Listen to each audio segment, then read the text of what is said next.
رمضان المبارک کے آخری عشرے میں سب سے بڑی سنت، رسول اللہ کی سب سے عظیم سنت، سب سے عظیم طریقہ اعتکاف ہے، اس کو تم نہیں چھوڑ سکتے۔ یہ ایک چھوٹی سی بات میں اپنے دعوت کے ساتھیوں کو کہنا چاہوں گا۔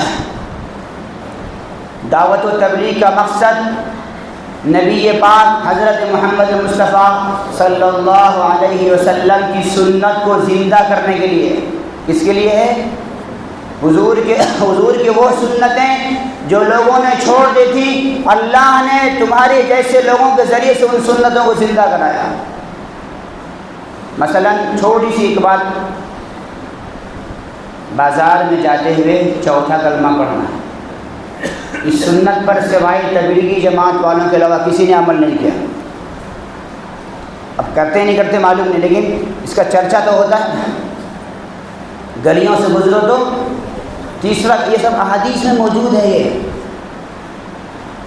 اللہ نے آپ کے ذریعے سے ایسی بہت ساری سنتوں کو زندہ کرایا ہے جن سنتوں کو لوگ بھول چکے تھے، جن سنتوں کو لوگ چھوڑ چکے تھے۔ اللہ نے شریعت کی بہت ساری باریکیاں اور بہت سارے ایسے کام جو کوئی نہیں کرتا تھا، اس زمانے میں اللہ نے آپ کے ذریعے سے کرایا، مگر آپ اعتکاف کو بھولتے جا رہے ہو۔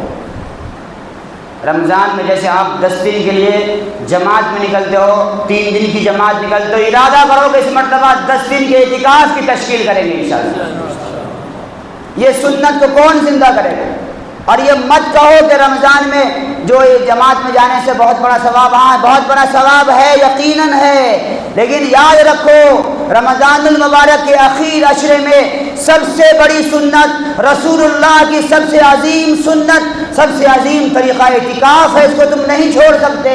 یہ آپ کی ذمہ داری ہے کہ اس کو زندہ کرو گے انشاءاللہ، اور آپ سے امید ہے، آپ سے میں اپیل کرتا ہوں، گزارش کرتا ہوں، چاہے یہاں کے ساتھی ہوں چاہے کہیں کی ساتھی ہوں، اور جہاں تک بھی میری آواز جا سکتے ہو، میں ان تمام ساتھیوں سے کہوں گا، دعوت کے ساتھیوں سے کہوں گا، تبلیغ کے ساتھیوں سے کہوں گا، اور اللہ کے راستے میں نکلنے والے ساتھیوں سے کہوں گا کہ یہ 10 دن جیسے رسول اللہ نے کبھی چھوڑا نہیں اس اعتکاف کے ساتھ، آپ بھی ارادہ کرو کہ اس سنت کو مضبوطی کے ساتھ زندہ کر کے امت کے سامنے شکل میں پیش کریں گے انشاءاللہ۔